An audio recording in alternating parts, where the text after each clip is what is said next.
Hello friends, धैर्य study point में आप सभी का एक बार फिर से स्वागत है।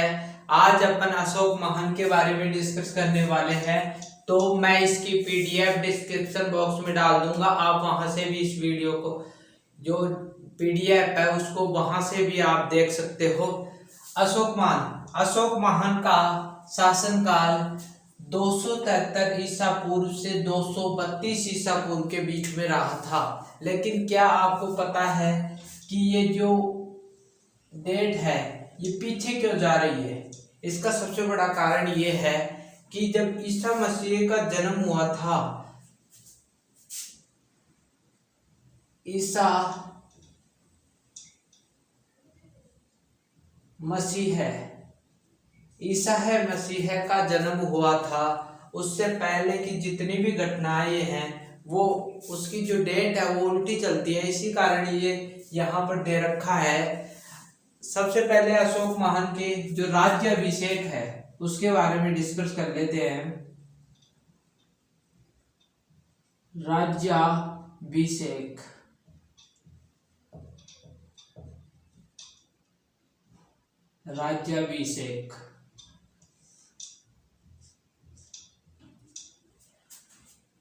अपने पिता की मृत्यु के बाद यानी बिंदुसार की मृत्यु के बाद सबसे पहले चंद्रगुप्त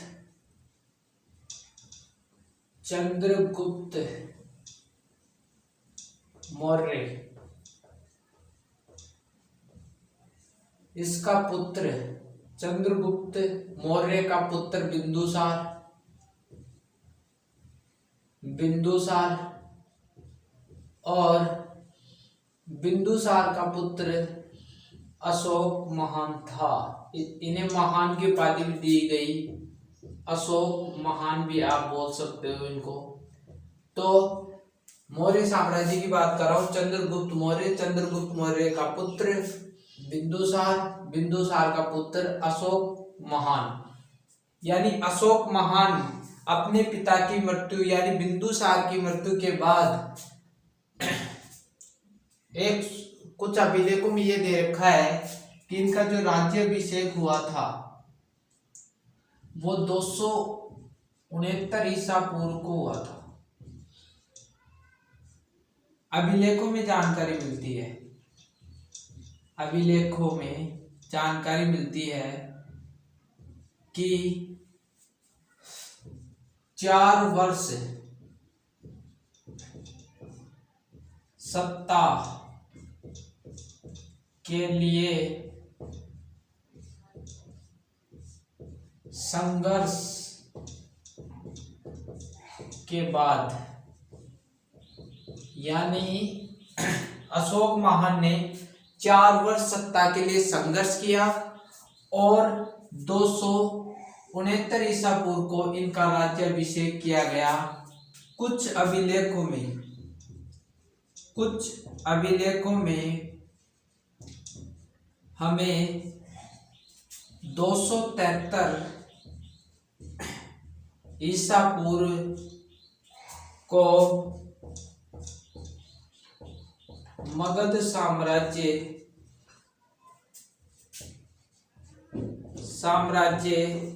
की गद्दी पर बैठने के प्रमाण मिलते हैं।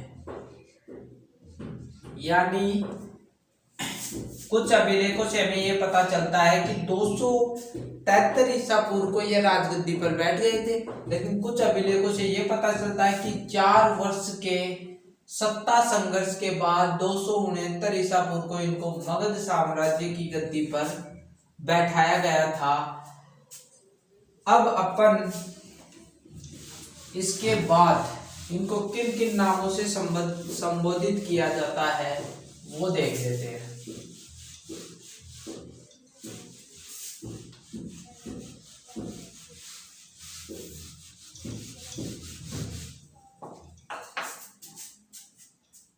दूसरा पॉइंट, अशोक को नामों या उपाधियों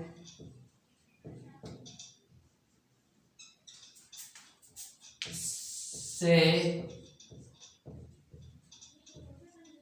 संबोधित,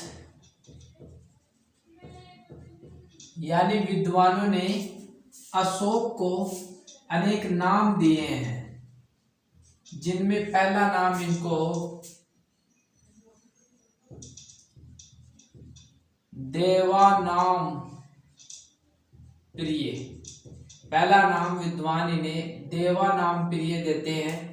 इन सभी की जानकारी हमें अभिलेखों से मिलता है। बार बार बता रहा हूं क्योंकि अभिलेख ही प्रमाण है अशोक महान के बारे में। तो देवानाम प्रिय। दूसरा जो नाम है इनका देवना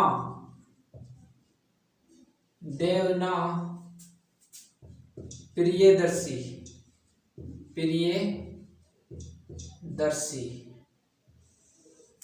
तीसरी जो इनकी उपाधि है वो राजा शब्द भी है, यानी अभिलेखों में अशोक महान को देवानाम प्रिय, देवना प्रियदर्शी और राजा शब्द के साथ संबोधित किया गया है। और कुछ अभिलेख है जैसे मस्की अभिलेख बहुत इंपॉर्टेंट है। अभिलेख, इस अभिलेख में अशोक महान का जो नाम है उसमें अशोक शब्द का सर्वप्रथम प्रयोग मिलता है। सर्वप्रथम प्रयोग इस मास की जो अभिलेख है उसमें अशोक महान का जो नाम है यानी अशोक शब्द, ये जो शब्द है उसका प्रयोग मस्की अभिलेख में किया है। एक अभिलेख हो रहा है गुर्जरा अभिलेख। इसमें भी ये जो अशोक शब्द है इसका प्रयोग किया गया है। तो यदि आपसे क्वेश्चन पूछा जाता है, कंपटीशन हो या 12वीं की जो हिस्ट्री की जो एग्जाम हो उसमें यदि पूछा जाता है तो इस प्रकार से क्वेश्चन आएगा कि अशोक महान को निम्न में से कौन कौन से नामों से संबोधित किया जाता है। तो आपको यदि ऑप्शन में एक नाम दे दे या दो दे दे, एक नाम देगा वो राजा शब्द भी दे सकता है, देवना प्रियदर्शी भी वो शब्द दे सकता है, तो आपको टिक करना है।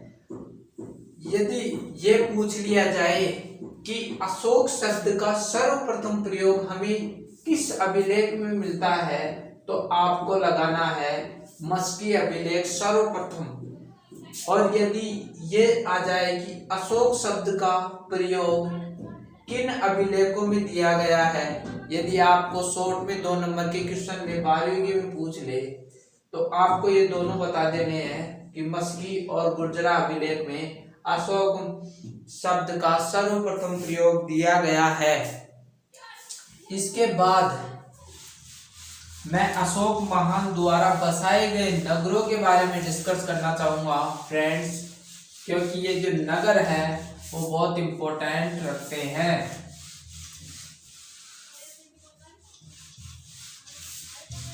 तो तीसरा पॉइंट डाल लीजिए,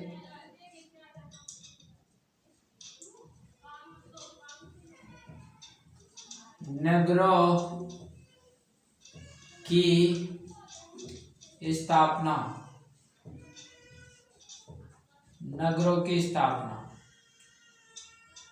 यानी अशोक महान ने 2 नगर बसाए थे। पहला जो नगर था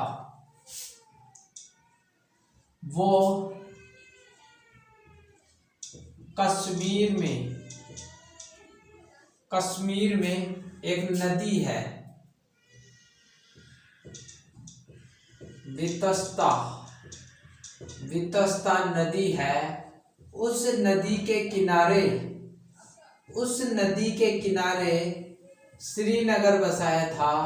जो इतिहास में एक महत्वपूर्ण माना जाता है। इस श्रीनगर की स्थापना अशोक महान ने की थी। दूसरा जो है नेपाल में एक नगर बसाया था जिसे ललित पतन कहते हैं। तो फ्रेंड्स, अशोक महान ने 2 नगर बसाए थे। कश्मीर में वितस्ता नदी है, उस नदी के किनारे श्रीनगर की स्थापना की, और नेपाल में ललित पतन की स्थापना इन्होंने की थी। इसको यदि अपन मैप के आधार पर समझे तो अपन इसको इस प्रकार समझेंगे। मैं भारत का मैप बना देता हूँ। ये यहाँ पर कश्मीर आ गया, ये यहाँ पर राजस्थान आ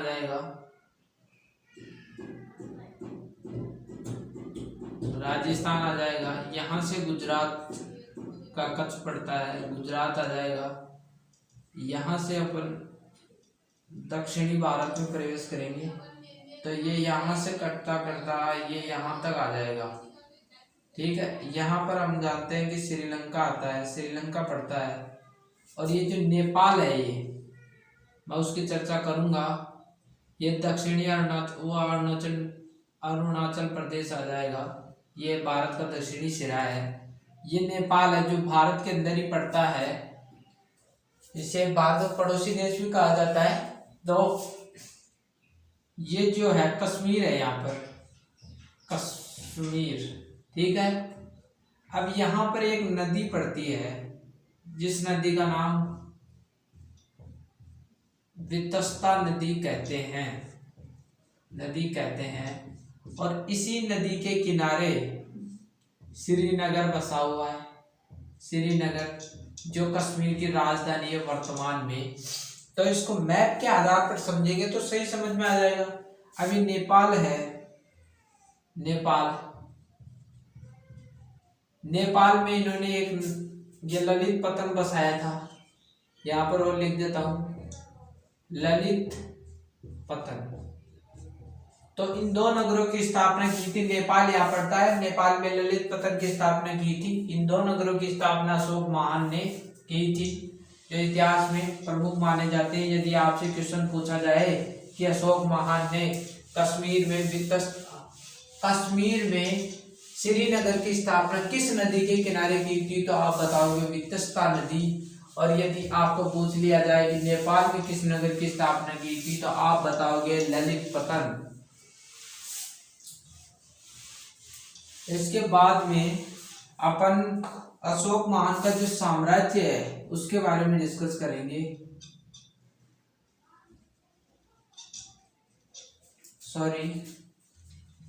साम्राज्य विस्तार लिख देता हूं। साम्राज्य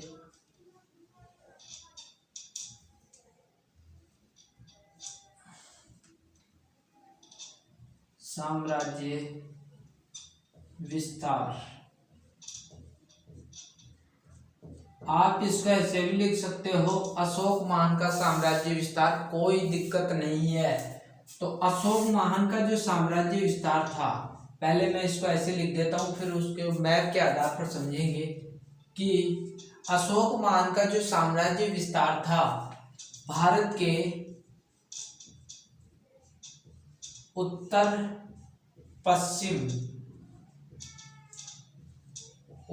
पश्चिम में अफगानिस्तान,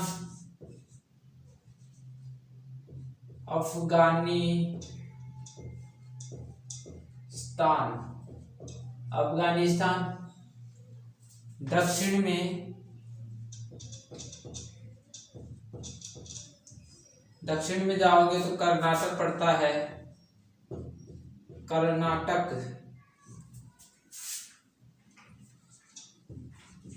और आप पूर्व में जाओगे तो आपको बंगाल की खाड़ी पड़ती है। बंगाल की खाड़ी तक खाड़ी तक, और पश्चिम में काठियावाड़ पड़ता है, काठियावाड़।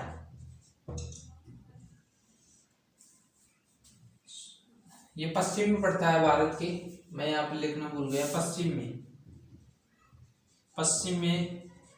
पश्चिम भारत में पड़ता है। तो भारत का जो उत्तरी पश्चिमी सिरा है,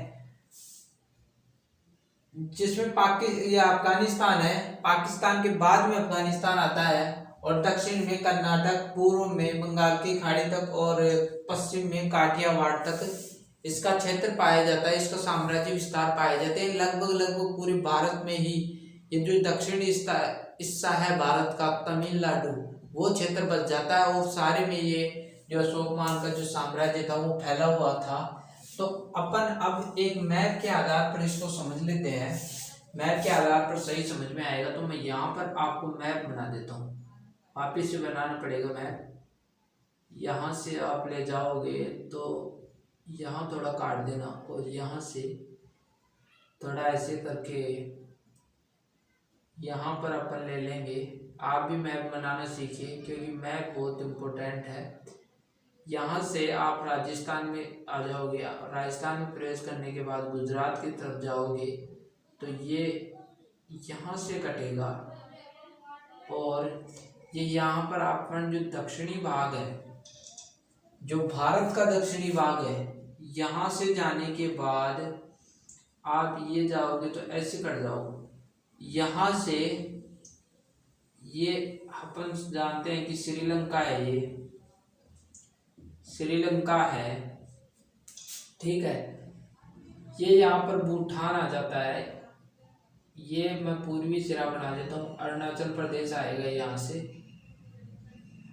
यहाँ से जाने के बाद ये यहाँ पर हो जाएगा, तो ये नेपाल है, ये भूटान है, ठीक है। तो अपन सबसे पहले इसको सॉल्व करते हैं कि ये क्या है। उत्तर पश्चिम में अफगानिस्तान, यानी जो राजस्थान है, ये राजस्थान पड़ता है, ये राजस्थान है। तो यहाँ से ये लो पाकिस्तान आ गया, ये यहाँ से पाकिस्तान आ जाएगा, पाकिस्तान, ठीक है। अब ये यहाँ से एक सिरा आएगा, ये अफगानिस्तान है, अफगानिस्तान, ठीक है। ये अफगानिस्तान आ गया, ये पाकिस्तान आ गया। यानी उत्तर पश्चिमी जो क्षेत्र है भारत का, ये उत्तर पश्चिमी क्षेत्र कहलाएगा, क्योंकि ये उत्तरी दिशा है, ये पश्चिमी दिशा है, उत्तरी दिशा, ये यहाँ से पश्चिमी दिशा आ जाएगी भारत की, है ना। ये दक्षिणी दिशा आ जाएगी, ये पूर्वी दिशा आ जाएगी, ठीक है। तो ये जो उत्तरी पश्चिमी क्षेत्र है उसमें पाकिस्तान और अफगानिस्तान आता है, यहाँ तक उसका साम्राज्य फैला हुआ था, ठीक है। अब कर्नाटक यहाँ पर पड़ता है, यहाँ पर कर्नाटक पड़ता है, ये पूरा हो गया यहाँ से यहाँ तक, यानी उत्तरी पश्चिम सीमा में अफगानिस्तान पाकिस्तान तक इसकी जो साम्राज्य विस्तार था वो फैला था। दक्षिण में आप जाओगे तो कर्नाटक, कर्नाटक, ठीक है, यह भी सॉल्व हो गया अपन का। पूर्व में बंगाल की खाड़ी, बंगाल की खाड़ी, ये बंगाल की खाड़ी है, तो यहाँ से ये पूरे क्षेत्र में ही फैला हुआ है, बंगाल की खाड़ी से यहाँ तक। ये जो ये क्षेत्र है साइड का, यानी अरुणाचल प्रदेश, असम, ये क्षेत्र अशोकमान का साम्राज्य का पार्ट नहीं रहा है, और बाकी सारा रहा है। और काठियावाड़, काठियावाड़ ये क्षेत्र पड़ता है, काठियावाड़, काठियावाड़ का ये पूरा क्षेत्र पड़ता है। तो अपन ने ये डिस्कस किया, चारों पॉइंटों को डिस्कस कर लिया है कि उत्तर पश्चिम में अफगानिस्तान, दक्षिण में कर्नाटक तक, पूर्व में बंगाल की खाड़ी तक, और पश्चिम में काठियावाड़ तक अशोकमान का साम्राज्य फैला हुआ है। ये जो दक्षिणी भाग है, ये दक्षिणी भाग अशोकमान के साम्राज्य में नहीं आता है। ये जो ये भाग है ये भाग भी अशोक महान के साम्राज्य में नहीं आता। बाकी जो मैं चिन्ह कर रहा हूँ ये सारा अशोक महान के साम्राज्य में आता है। ये सारा अशोक महान के साम्राज्य में पूरा का पूरा जो पार्ट है, इतना यानी भारत से बाहर भी, अफगानिस्तान तक भी अशोक महान का साम्राज्य था। तो ये था साम्राज्य विस्तार अशोक महान का। पांचवा पॉइंट, लोक कल्याणकारी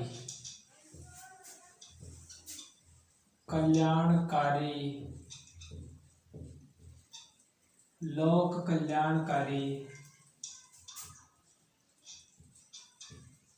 कार्यों पर बल। यानी अशोक महान ने लोक कल्याणकारी कार्यों पर भी एक विशेष बल दिया था। उन्होंने इसी लोक कल्याणकारी कार्यों के लिए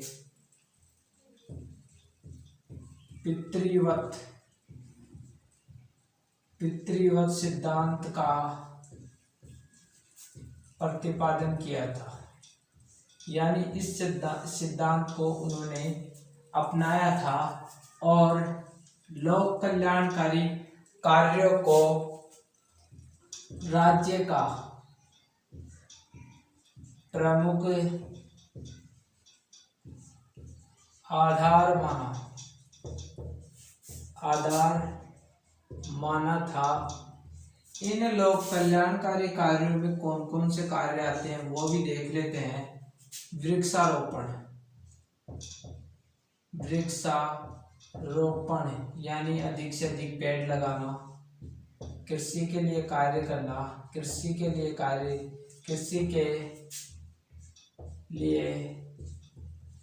कार्य यानी कृषि के क्षेत्र में कार्य करना,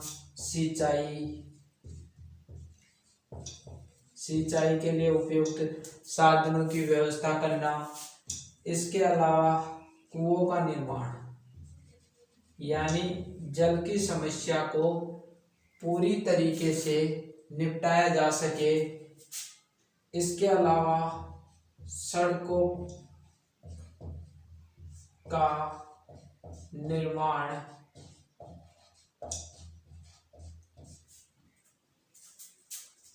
इसी में गरीबों को अधिक से अधिक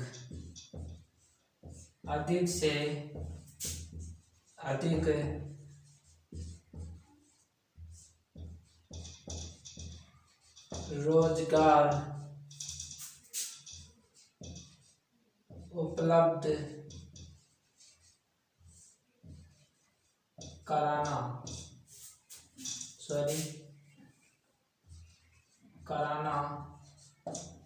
ताकि इन गरीबों की जो आर्थिक स्थिति है उसको सुदृढ़ किया जा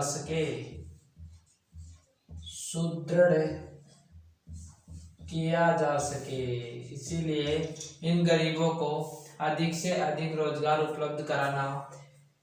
यहाँ पर एक पॉइंट आप ये भी जोड़ लो कि अशोक महान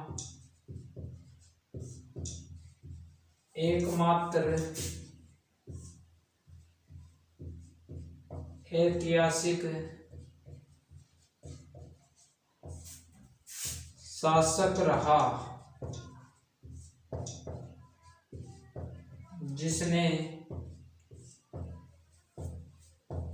जनता से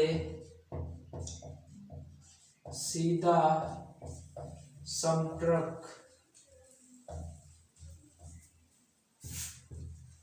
स्थापित किया। इसलिए वह दम यात्रा करता था। दम यात्रा, जनता से मिलने के लिए वह दम यात्रा अधिक आयोजित करता था। इसके अलावा उन्होंने प्रति वेद को की नियुक्ति भी की। यानी जो ये प्रतिवेदक थे वो अधिकारी हुआ करते थे, अधिकारी जो जनता से सीधा संपर्क रखते थे और जनता के बारे में पूरी जानकारी अशोक महान को बताया करते थे। ये जनता से सीधा संपर्क स्थापित करते थे। दोबारा से देख लीजिए, लोक कल्याणकारी कार्यों पर अधिक बल देना। इसकी लोक कल्याणकारी कार्यों के लिए पितृ सिद्धांत का प्रतिपादन किया। राज्य के लिए प्रमुख आधार लोक कल्याणकारी कार्यों को माना। लोक कल्याणकारी कार्यों में वृक्षारोपण, कृषि के लिए कार्य करना, सिंचाई, कुएं, सड़कों का निर्माण करना, गरीबों के लिए अधिक से अधिक रोजगार उपलब्ध कराना, जिससे कि उनकी आर्थिक स्थिति सुदृढ़ हो सके। अशोक महान एकमात्र ऐसा शासक रहा जिसने इतिहास में जनता से संपर्क स्थापित किया। एकमात्र ऐतिहासिक शासक रहा जिसने जनता के अंदर घुसकर उनके भावों को जाना और जनता के लिए वो प्रिय बन गया। यहाँ पर प्रतिवेदकों की भी नियुक्ति की ताकि जनता के लिए पूरी खबर रख सकें। इसके बाद अपन 6वां पॉइंट देखते हैं।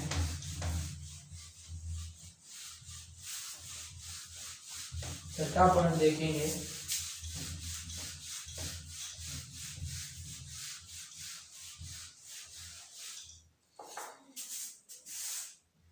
छठा पॉइंट आर्थिक दृष्टिकोण। अशोक महान का आर्थिक दृष्टिकोण के क्षेत्र में क्या रहा? आर्थिक दृष्टिकोण क्या था?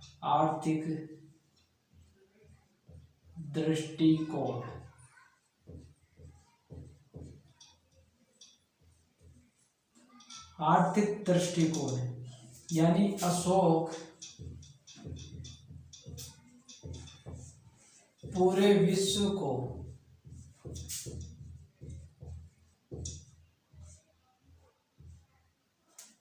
अशोक ने पूरे विश्व को धार्मिक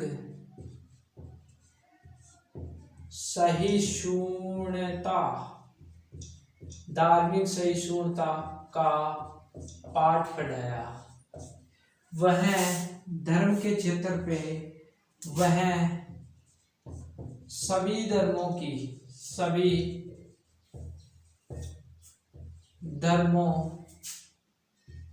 धर्मों का आदर करता था, क्योंकि सभी धर्म समान हैं, उनमें कुछ भी अलग नहीं है। बात वही है जिस प्रकार नदी महासागर में, बहुत सी नदी सारी महासागर में जाकर गिरती है, उसी प्रकार जो ये धर्म है उनका निचोड़ एक ही है। लेकिन जो राजनीतिक पार्टियां हैं वो धर्म के नाम पर लड़ाती है हिंदू मुस्लिम को, तो उनसे अपन को बचना है। वह सभी धर्मों का आदर करता था, किसी धर्म की बुराई नहीं करता था, किसी धर्म की बुराई नहीं करता था। उसने धर्म को जनता पर नहीं थोपा, यानी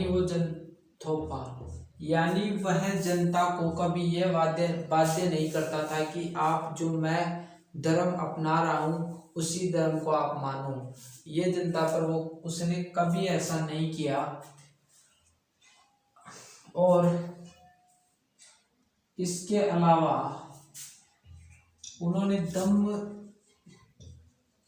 दम सिद्धांत को भी अपनाया था। उन्होंने दम सिद्धांत को यानी बौद्ध धर्म को अपना लिया था। दम सिद्धांत एक ऐसा सिद्धांत चलाया गया था, उसकी चर्चा अपन अगली वीडियो में करने वाले हैं। तो धर्म जनता पर कभी नहीं है, यानी धर्म को उन्होंने जनता पर कभी नहीं थोपा। तो ये उनका जो आर्थिक दृष्टिकोण था। इसके अलावा अपन अब 7वां पॉइंट देखेंगे, जो अंतिम पॉइंट है अशोक महान के बारे में।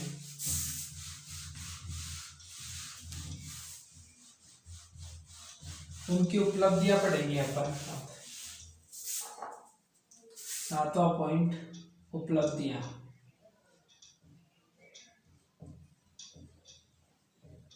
उपलब्धियां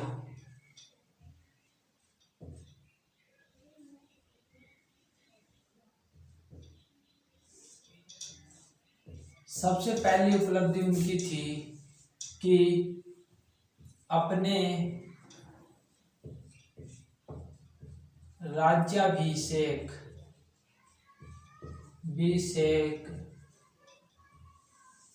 के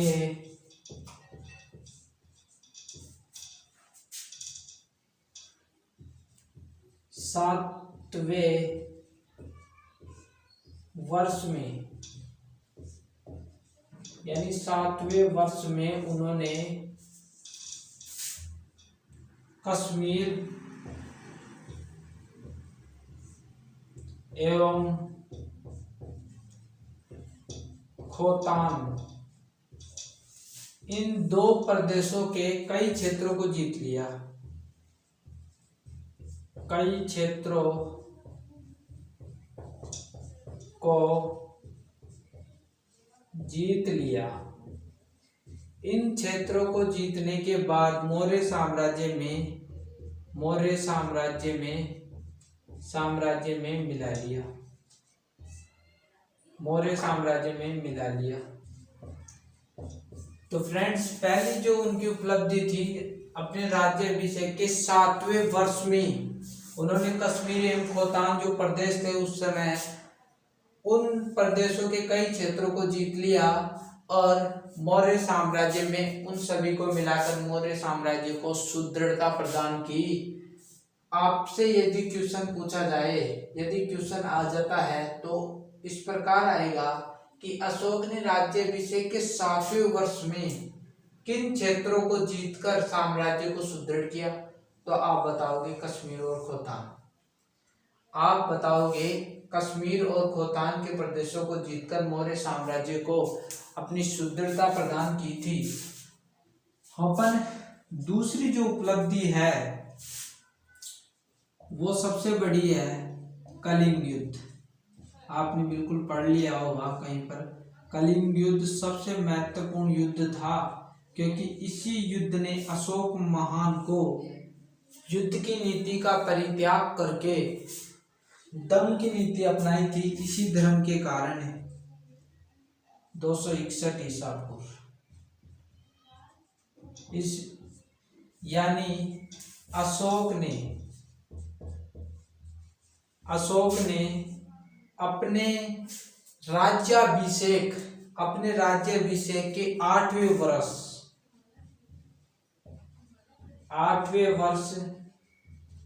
अर्थात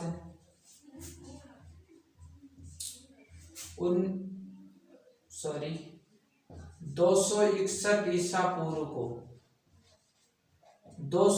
8वें वर्ष, यानी अपने राज्याभिषेक के 8वें वर्ष अर्थात 261 ईसा पूर्व को कलिंग पर आक्रमण कर दिया। अशोक महान ने कलिंग पर आक्रमण बोल दिया। हमें एक जो अभिलेख है हाथी गुम्फा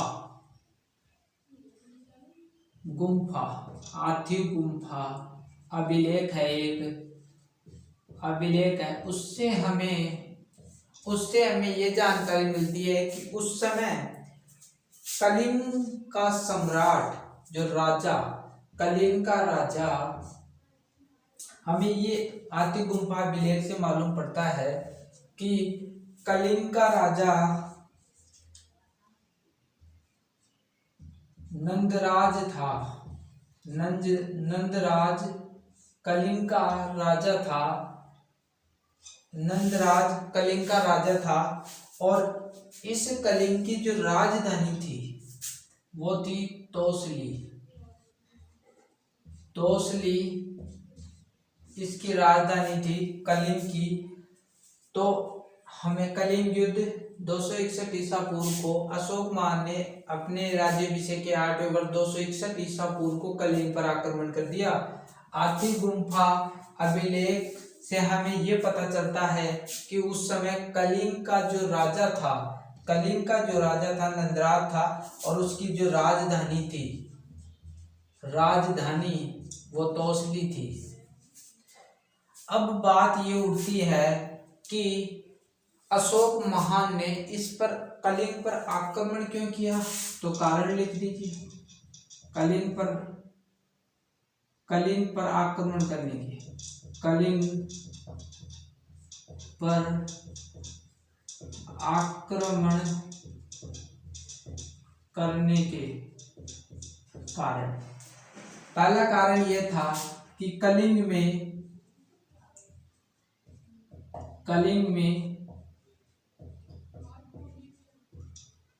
हाथियों की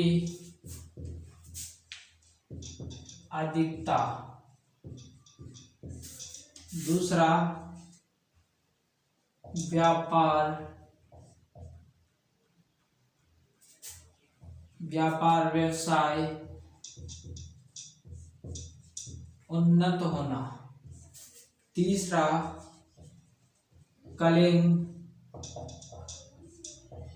समुद्री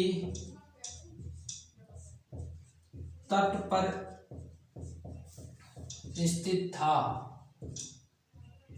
इसी कारण इन सभी लाभों को देखकर अशोक महान ने कलिंग पर आक्रमण कर दिया, और इस कलिंग आक्रमण के कारण जो विनाश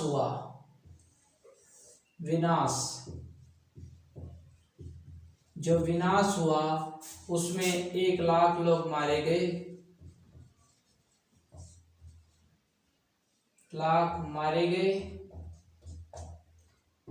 1.5 लाख यानी 1.5 लाख लोग बंदी बना लिए गए। इस युद्ध में अशोक महान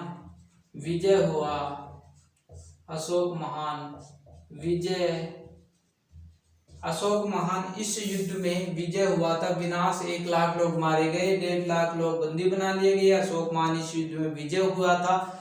लेकिन जब रात्रि को वो लौट रहा था तो युद्ध क्षेत्र में इतने लोगों को मरे हुए उन्होंने देखा, तो उसी समय युद्ध नीति का परित्याग कर दिया। युद्ध नीति का परित्याग कर दिया तथा दम नीति अपना ली। दम नीति अर्थात दम नीति का मतलब उन्होंने बौद्ध धर्म को अपना लिया था। इस युद्ध में इतना विनाश हुआ कि युद्ध नीति का तो परित्याग कर दिया। उस समय कसम खा ली कि मैं कभी तलवार नहीं उठाऊंगा, लेकिन दम नीति अपना ली। यही इतिहास में उसकी सबसे बड़ी भूल रही, क्योंकि अशोक महान के बौद्ध धर्म अपनाने के बाद, युद्ध नीति का परित्याग करने के बाद उसका साम्राज्य कमजोर होता चला गया, क्योंकि वो युद्ध नहीं लड़ता था और पास में जितने भी उसके सम्राट थे, उसके शत्रु थे, उन्होंने इस सही स्थिति का लाभ उठाया। इसकी जो सीमाएं थी वो कमजोर हो गई थी। और इसके बाद अशोक महान के बाद कुछ इसके जो उत्तराधिकारी हुए वो बहुत कमजोर हुए, जिसमें इसको मैं मिटा देता, इसमें जो इसके उत्तराधिकारी हुए उसमें जालोक,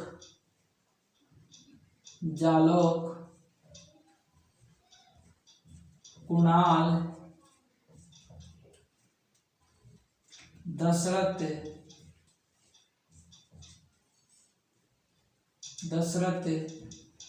संप्रति आदि हुए। ये बिल्कुल कमजोर शासक थे। और मौर्य साम्राज्य का जो अंतिम शासक था वो बृहद्रथ था, ये मौर्य साम्राज्य का अंतिम शासक था और इसको भी 185 ईसा पूर्व को 185 ईसा पूर्व को भरी सेना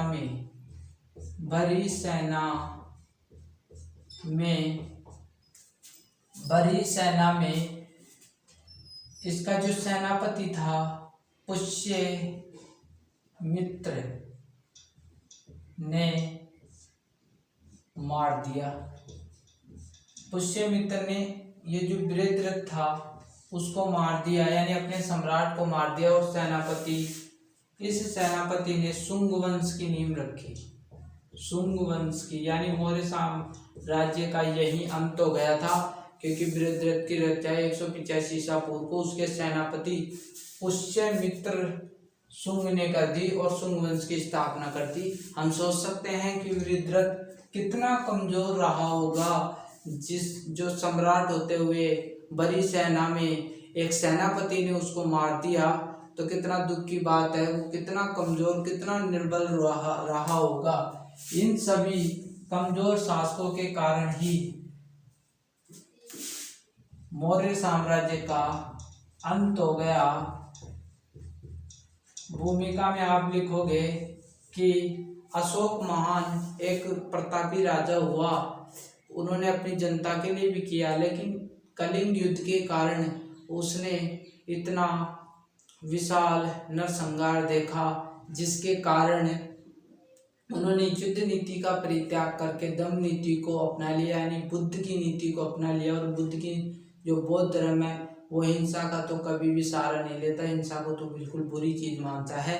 इसलिए इसी कारण यहाँ से ही अशोक महान से ही मौर्य साम्राज्य का पतन आरंभ हो गया था। तो फ्रेंड्स, आज हमने अशोक महान के बारे में जाना इस वीडियो में। तब तक के लिए यहीं, यदि वीडियो अच्छी लगी हो तो लाइक, सब्सक्राइब और कमेंट करना ना भूलें। आपके कमेंट हमें एक नई दिशा देते हैं। तो फ्रेंड्स,